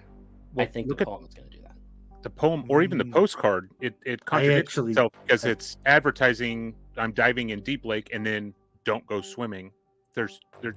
We could use that as two sides of a thing that are saying the opposite. I think it is the postcard. I think the postcard itself is an organic invitation, and what we see is a warning written by the big hat man to not go swimming because of this old party. They found out that there's something down there to turn this connection off, or vice versa, or the father is telling us not to because he did it prior. The postcard, incidentally, was the very first clue I got from my Ooh, benefactor. yeah. What if Oh, the previous that's right, group we were, like, instead hugging opened it at up? the beginning. I got chills. So what do we do then? We just Well, the a action clue, can't be to though. not do something. I do like the idea that the front of the postcard is because the big man, surely he can have some postcards manufactured, and then the handwritten thing on the back is the real answer. I think we have to On the go under- into that lake anyway. If they turned a TV on, we can go down there and turn it off. I can't see it. Like I think we have to go down there too. All right, walk me through Okay, it. can I suggest that the episode for the poem, the episodes are lost if the water is drained, because we need to poem, interfere with this yeah. lake. We need to delete the lake. Can you maybe do the whole poem with how you ended it? Truth is tall as an apple is red. Water is warm if the children are in bed. The Odyssey is open when a TV is trained. Episodes are lost if the water is drained. We had other options too, though. I love it. All right, complexity 6. Walk me through my clues. Postcard. Postcard. one. Poem, obviously. Postcard is Two. what to do and what happened to it. Okay. The dice. Nails. I don't think we used the dice. Okay. Applicable here, yeah. TV guide. I think the TV guide is what we're gonna try to do after we've answered this question. Cody, is that part of it? I think it's a potential path that we can take where if rewriting reality as TV shows, we can write the last episode for the big man. Okay. So TV guide. If is there's proof- nothing, yeah. Yeah. Go ahead. I was just gonna say if there isn't something at the bottom of the lake, that might be an avenue for us. Sure. The Nails next are one we cheap use, when the hammers are broken. Yeah, I think it's showing his justifications for what he did originally. it Is speaks to the motive. floor? Right. Okay, I've got 3 clues. DVD player with the overwhelming smell of chlorine and pine sol. Didn't use that aside from just trying to clean out the evidence of what happened the Yep. first time. 1 latchkey loses 15 pounds. That's the danger, or the That's threat. that's So the that. initiation, yeah. Yeah, and also proving that things are being rewritten for us. Shooting script called Latchkey Summer. Also proving that these worlds are merging, Hmm. TV and reality. Yeah, that's a reflection. I like that a lot, actually.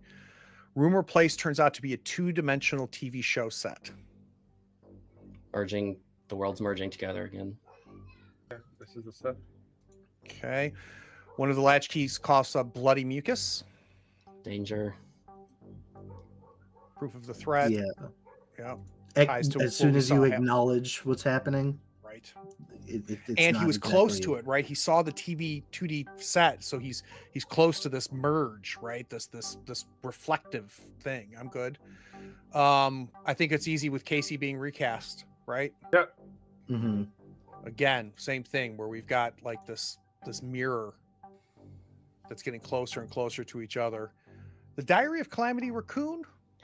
I think that it goes into like what he was doing the first time, part of his process in what he was trying to, or how he was trying to merge the two worlds and how people were resisting.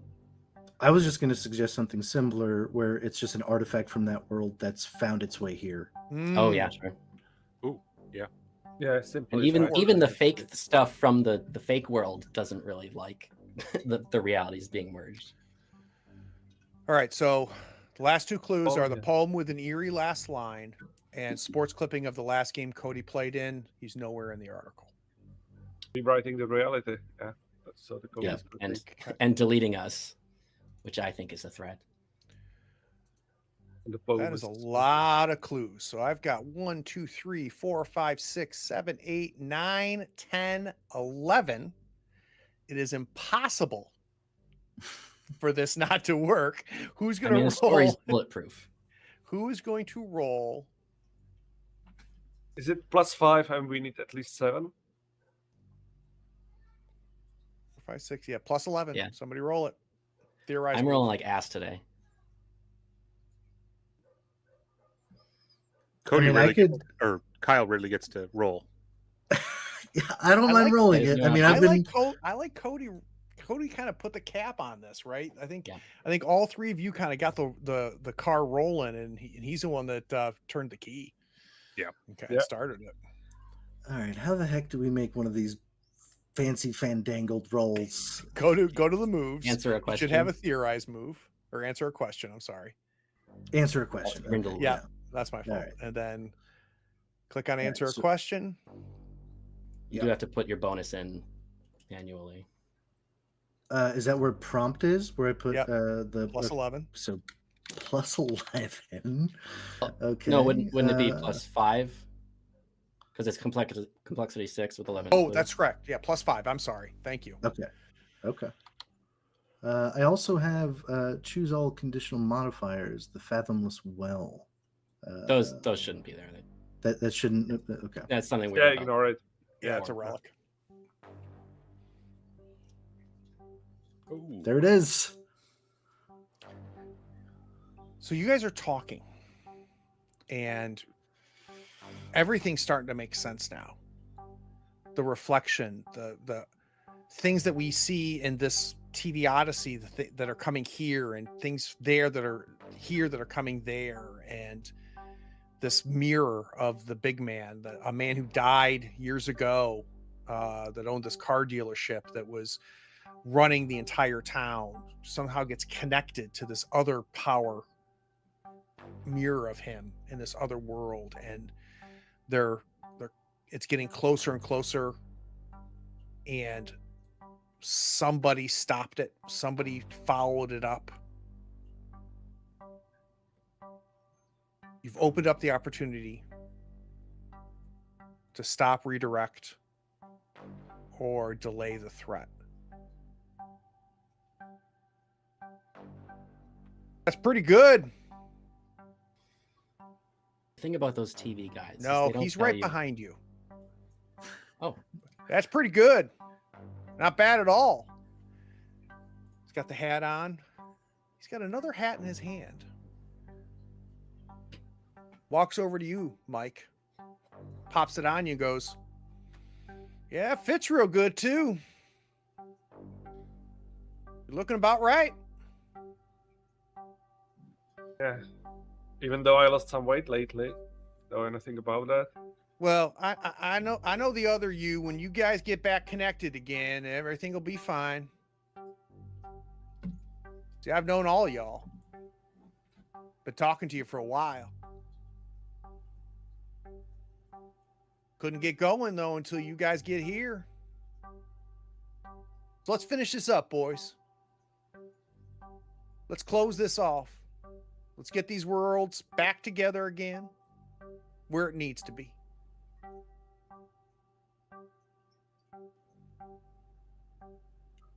Come on. He starts walking away from the lake. I don't think so. I'm thinking, You ain't merging this shit ain't gonna merge itself. I'm thinking, and stop me if it's stupid, and Mike will find Hanscom's gun in his hand. It's there. Oh, we're going nowhere. And just pointed right at his back. He doesn't turn Ding dong. around. He goes, oh, for crying out loud, son. I'm sitting here thinking, listening to the four of you talking like you got it all figured out. And then you do something stupid like point a gun at me. Now I'm wondering whether you four got anything figured out. He has not turned Hey, around. Cody, I got the series finale episode title. I've had the TV guide and pen in my hand this whole time. The Ghost Bros get to the bottom of Deep Lake.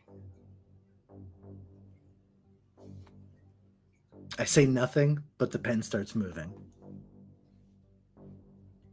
I'm gonna turn around and start going in the water.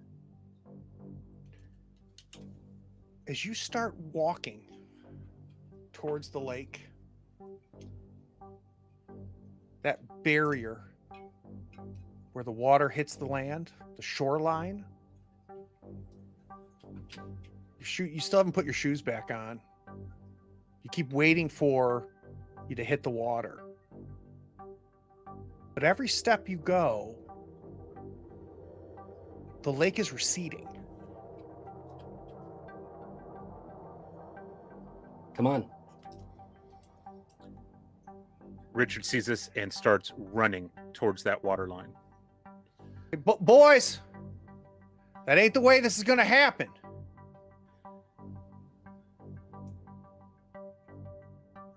You made the same come out. mistake this time that you did last time. Leave the lake alone now. Come on. Come with me. I'm going to take you to the station. Hey, you, Cody boy there, you wanted to see the station? I know you did too, Mike. Let me take you there. It ain't far. You guys can go there. Hell, I'll let you film an episode. Looks like you're into writing. With all that stuff you do on the internets and stuff like that, you could write a whole episode. I'll put you in charge of programming, Cody. You made the same mistake this time that you did last time. The lake level is dropping, and you can't get to the water. You can't get wet. I'm sorry. Go ahead, DZ. You made the same mistake this time that you did last time. You can control all of the props and the sets and the scenes you want, but you can't control people. See, again, every time I think you four got it all figured out and you're going to make this happen, you say stupid shit like that. Everything's going as it was supposed to be. It wasn't supposed to happen before. All was supposed to happen is you kids were supposed to get born and get ready. Then I needed you to go out there in the world, pull back and bring back more of it. Every single one of you brought more to Deep Lake. If you had stayed here, I wouldn't understand what the rest of the world's like. Now I do. All your traveling, he points to you, Gerard. You brought all that back with you. All them people that you met. You talking to people all over the world about ghosts and werewolves and cryptids. I know all of them now, Cody. I met every one of them. I met their other side. Richard, with your little video games, all those kids came in that arcade. I know every one of them too. Mike, all that shit you used to do, all that exchanging of ideas and fiddling around, taught me how to fix it. So don't talk to me about mistakes. This is exactly what's supposed to happen. Wasn't ready before, but you guys brought it back. We're ready now. So you got a choice to make, you fool. Turn around and come with me. Let's get to the station. Let's finish this up. Or I'm just going to send a couple more kids out.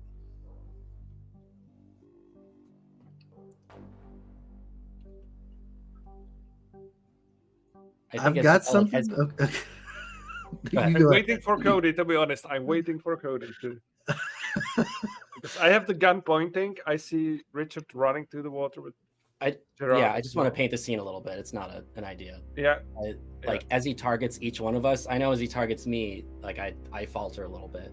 So I look to Richard, who's just bolting, and I look back at the others, and I'm looking to them to reassure me that we're doing the right thing. And I think that as he targets each one of us, we're all affected to some degree by that. So we need to look at each other to stay firm. Yeah, I think when Richard hears him talk about the kids in the arcade, and he slows down, he turns around, keeps walking backwards, just contemplating what the hell is he saying. Remember little Stevie? I got little Stevie. The one that was real good at Miss Pac-Man? He'd love to talk to you. He hasn't talked to you in a long time. Richard, come on. He's at the station. How do you know little Stevie? God damn Richard it. stops. How many times do I have to explain this shit? You're doing this for little Stevie, Rich. Fuck it. What He happened to turns him in around, this starts world? bolting. What happened to him in running. this world didn't happen in the other one. I've got him. Let's bring Stevie back, Richard. Not listening. Not listening. And I'm running. I'm bolting. Chasing that water line. Mike, that gun's real heavy. I would like to know what Cody is doing. Okay. Definitely So- shaking. Kind of combined with what Richard's trying to do here. I'd like for Cody to start reciting the last few seconds of that big game. 2 seconds left. 4th down. Cody's lining up. That's right, And then Cody. he looks to Mike and just says, just say hike. You got into the NFL, Cody. That was your big game. I'm going to get it all merged. You should see your house. You had a full Exists. career. It won't be real. Exits a hike, shoots a few bullets, like shoots one, shoots second, starts like throwing the gun on the ground, just in general direction of the big man. And as the shots are being shot, it's like, you know, the sprinters running and you have the shot in the air. So Mike starts running probably right after Cody, I presume. Yeah, after the bullets go, Cody doesn't run towards the lake. He charges at the big man to give everyone else some time. He's doing the same exact play that he did that last game, and he tries to run through the defense. Jesus Christ. You need a night move, Cody. I'm not sure what it's going to be for. Let's first talk about what are you afraid is going to happen if you fail this? I basically am running into a wall and don't stall for time at all, and probably get my back broken would be my guess. Leaving I got myself good pretty news and bad vulnerable. news, because it's Okay. worse than that. You definitely are going to not tackle him or stop him or in any way. But the good news is you're not going to break your back. It is worse than that, because you're just going to fade away till you get there. Right when you're about to grab him, we're just going to see that, and there's no more Cody. So I think this is with Perfect. sensitivity. Great. I think it's at a disadvantage because you're falling apart. That's a good thing I buffed my sensitivity to +3. Let's do it. Anything in your corner? 3. Oh, nope. With disadvantage, you got to mark disadvantage. Oh no! All right, so I should just re-roll. Jinxed it. Yeah, Can just you yeah, just just roll go to one more dis- d6? Actually, roll one more d6. Ah, yeah, because it's decomposed there, like 6. Yeah. Yeah. Is there Roll a anything in your 6 and a corner of the 2. house? It's a You 3. rolled a 3 plus 3 is a 6. You start running. He just starts shaking his head. Damn it, Cody. And as you just put that shoulder in the same way that you hit that guy from St. Sebastian's, you hit him square, you bowled over him. Right before you hit, we all see Cody just go.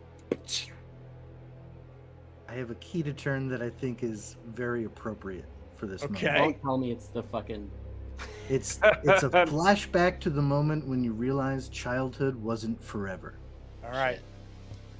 I want you to mark that key or turn that key. And instead of going to the end, I want you to tell it to me now.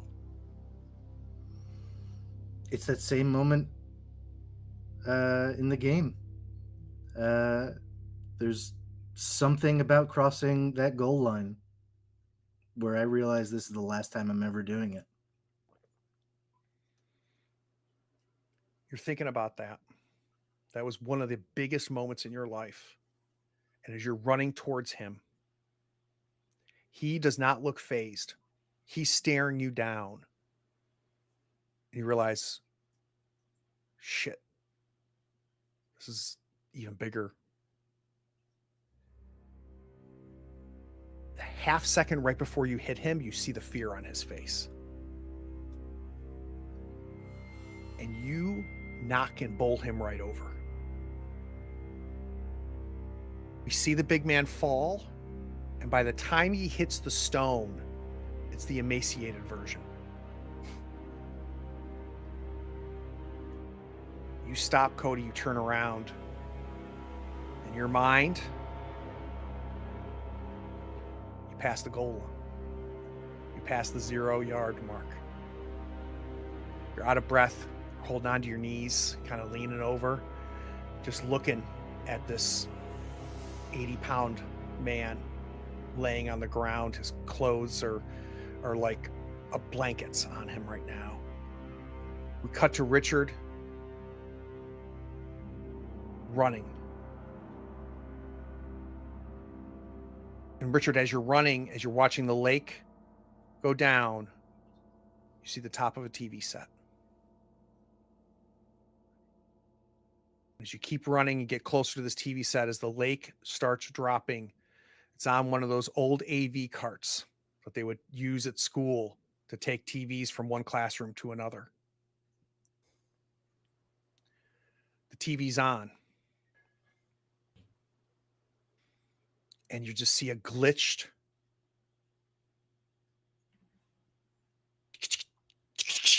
version of the big man. And he's just shaking his head. And he glitches. And he glitches. You get to the TV set. Richard's in a full-blown sprint, and the only thing he knows is what he grew up on, WWF. He is jumping and throwing his feet forward and trying to knock this cart and TV over and try to do as much damage with his 140-pound frame as possible. Right from Saturday afternoons, after cartoons were over, and your favorite part of the day started when WWE came on. Watching SmackDown, watching Hulk, Roddy Piper, double kick both feet like you're coming off the top bar. We realize, but I don't think Cody nor Richard realizes this happens at the same time. As Cody hits the big man, Richard hits the TV. They both fall on the rocks at the same time. Cody's standing there, holding onto his knees. Richard's out, knocking the TV over. I don't know exactly where Mike and Gerard are, so tell me real quick. I was running to catch up to Richard. I'm Okay, the so third one that's you're- running that was lost. The two of you are running. Cody, you're looking out, and all you see is the lake. Back at the levels it was before. Then you see Mike's head pop up. Then Gerard's. Then Richard's. As soon as that TV hit, the lake refilled again. You look down at the big man. All you see is his hat. We watch Richard, Gerard, and Mike start to swim back to shore. You see Cody trying to catch his breath. Cut to credits. Then I'm going to need an epilogue from all four of my latchkeys. We'll be right back. We were latchkey kids with wild hearts and minds, deep lake secrets we left behind. Public access dreams on a twisted screen. TV Odyssey, what did it mean? Now we're back, the town's forgotten too, searching for the echoes of our afternoons. Unsettling tapes with the eerie glow, hidden in the shadows of what we used to know. Returning to Deep Lake, where the past and present shake, searching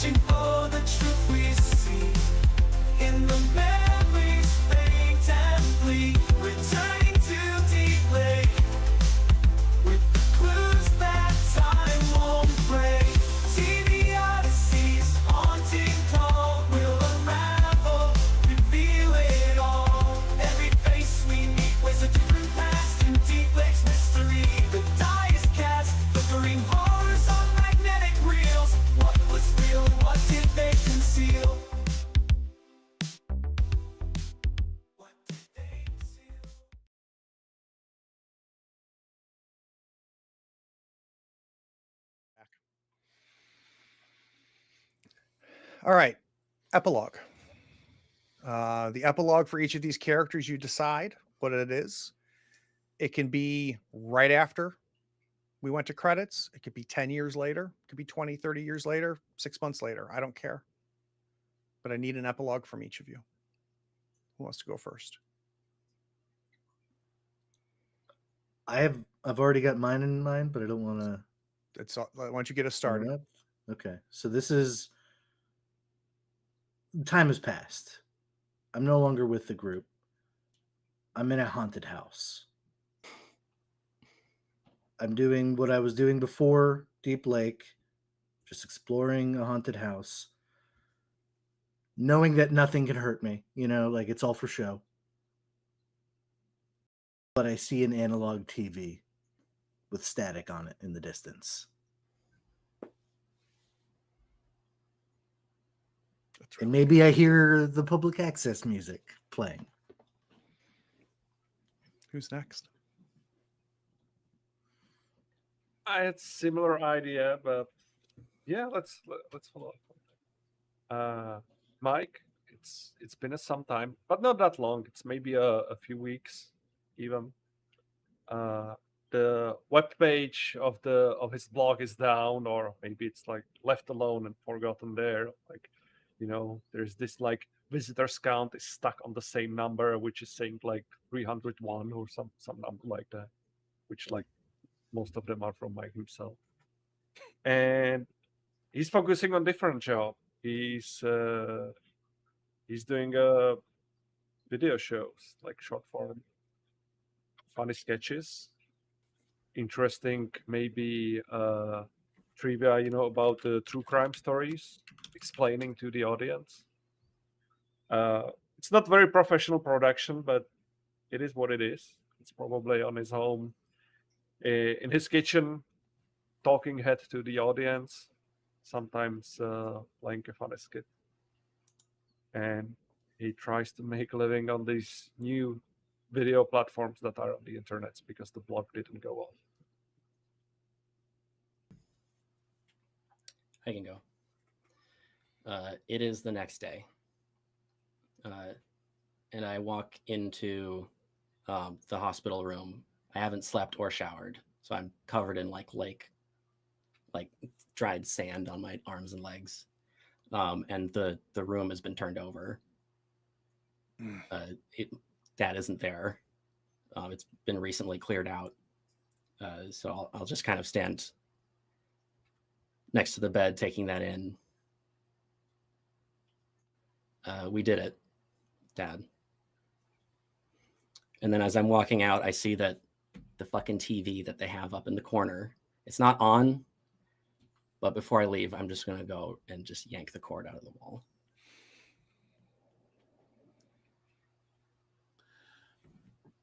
Richard closes up shop in California, sells all of his stuff. He actually moves back to Deep Lake. He actually moves into the old Rappaport house and fixes it up. Keep in mind, he had that connection with Elliot, and that is something that he feels close to. And he has a sense of ownership of the safety of that town, trying to help prevent this from happening again. And therefore, he's sticking around and planting his roots in Deep Lake to do the best he can. I'm going to force you to go forward 10 more years. The house is renovated. You've been living here just normal for 10 years. I want one more scene with you, Richard, in Deep Lake. Cassie's there. There's 2 kids, a dog. Very old cat. Very old cat. A dog with a messed up ear. And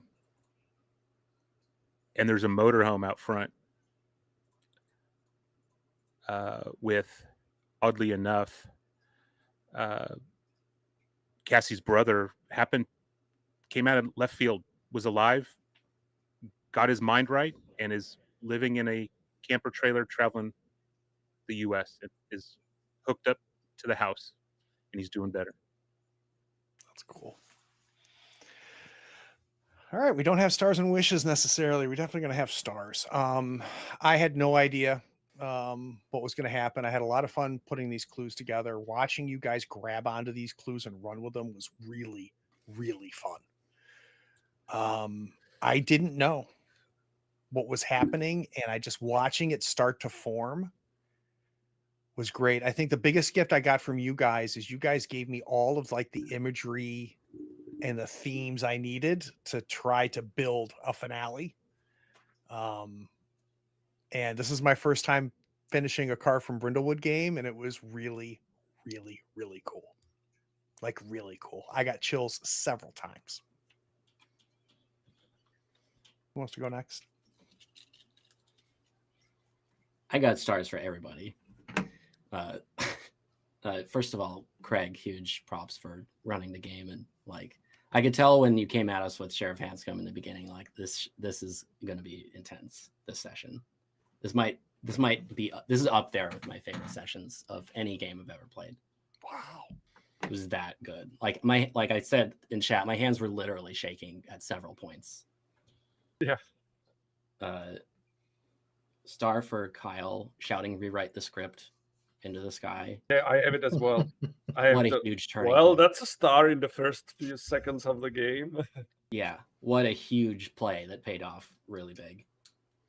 Star for Vaslav for the line, "Do you want to be the white dot?" That was so evocative. It's cool. That hit really hard. Yeah.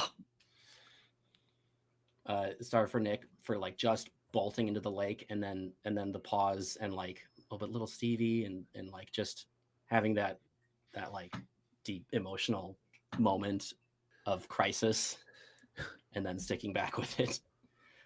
Another star for Kyle. The really, really sticking with the trauma and tying everything into it, and tying it directly into what was happening, and making it like the pivotal kind of character arc. Like you had more of an arc out of all of us because of your commitment to that, which was amazing.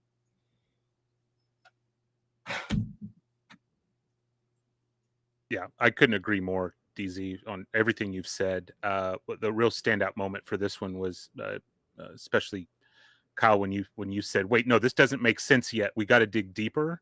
That challenged all of us to go that extra layer, and that was phenomenal because we could have coasted at what the explanation was at that time and kind of figured out a way to make it work.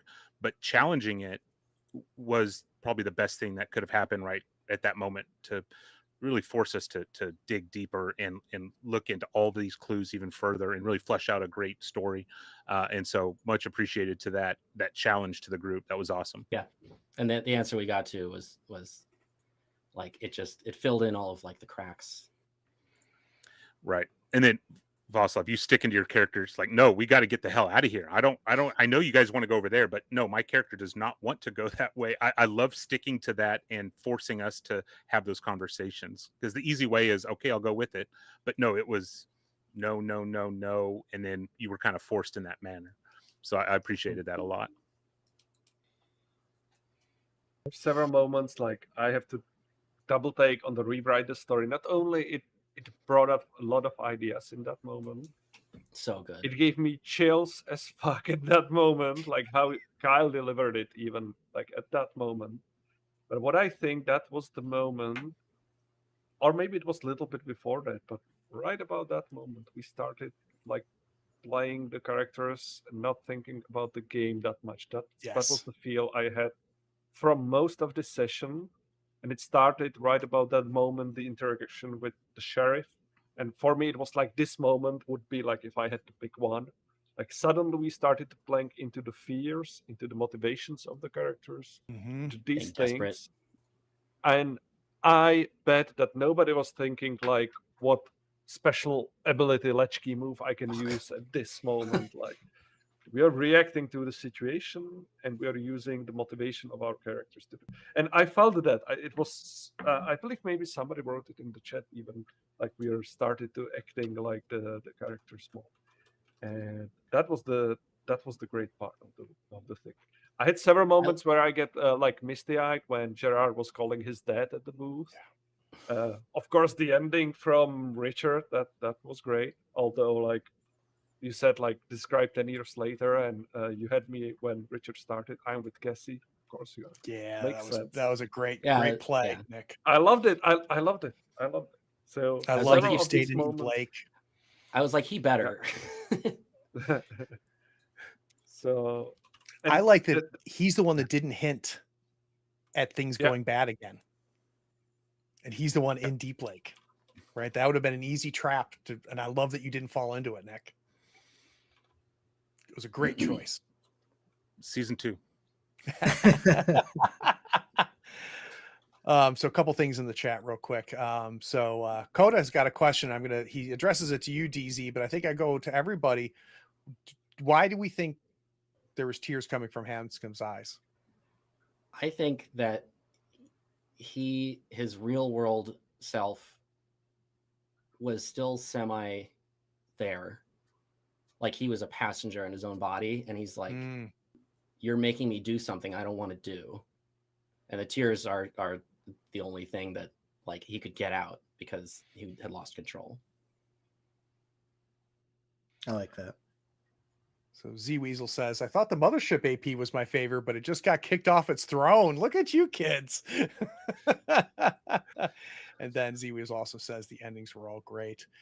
Yeah, this was fun. And for those of you watching, we're doing this in Brindlewood Bay. The same engine, car from Brindlewood, the same ideas. Instead of 4 kids from the 90s coming back to a town to figure out what happened to a TV station, we've got 4 old ladies, widows, who live in this Massachusetts coastal town a la Murder, She Wrote. And people start dying, they start solving murders, and things get effed up. And we are doing what'll likely be part 1 of 2, though they possibly could knock it out in a session, but they are now at their final question. And we're going to do that Tuesday. So if you have not watched Brindlewood Bay, it's another cast that is as strong as this one. And what they're doing with this game is just blowing me away. I can't wait to see what's going to happen there. So if you've enjoyed this, I encourage you to go and check out Brindlewood Bay. I think you'll enjoy that as well. This is a big week on the channel. So we've got Brindlewood Bay on Tuesday. We've got Forbidden Lands on Thursday. And then we go back to Shiver Gothic on Saturday. So we've got 4 games in a week, this being the first of it. Question from Z Wheels. Are we going to see this crew again in the future? If I'm lucky, yeah. If I'm lucky, yeah. Whether they be together in pieces. I'd kind of like to sprinkle them around a little bit. I'd like to see, we've seen Vaslev and DZ and Nick play in other games. I'd like to trick Cody into playing in a third game with some different people as well. Cody hasn't had a chance to play with other people yet on the channel. So yeah, let's cross our fingers and pray to the big man, and let's get these guys back on the channel soon. Did you see earlier there was a comment about sounds like a Shiver camp horror crossover coming soon? I thought that was they were pretty neat. making a joke talking about what color is Cody's shirt. I thought that was pretty good. That was awesome. Yeah, that was great. Thanks all. Thank you.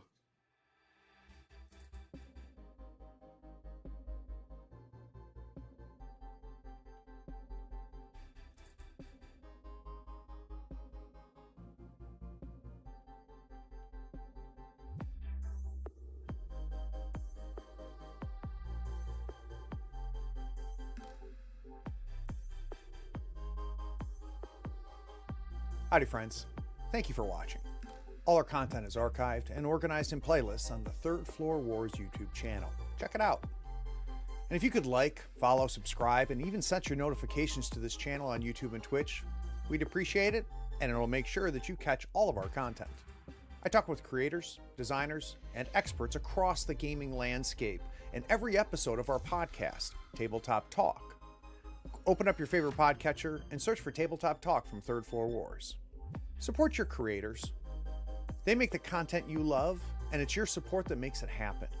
If you want to help us, go to Third Floor Wars on patreon.com and you can help us for as little as $1 a month.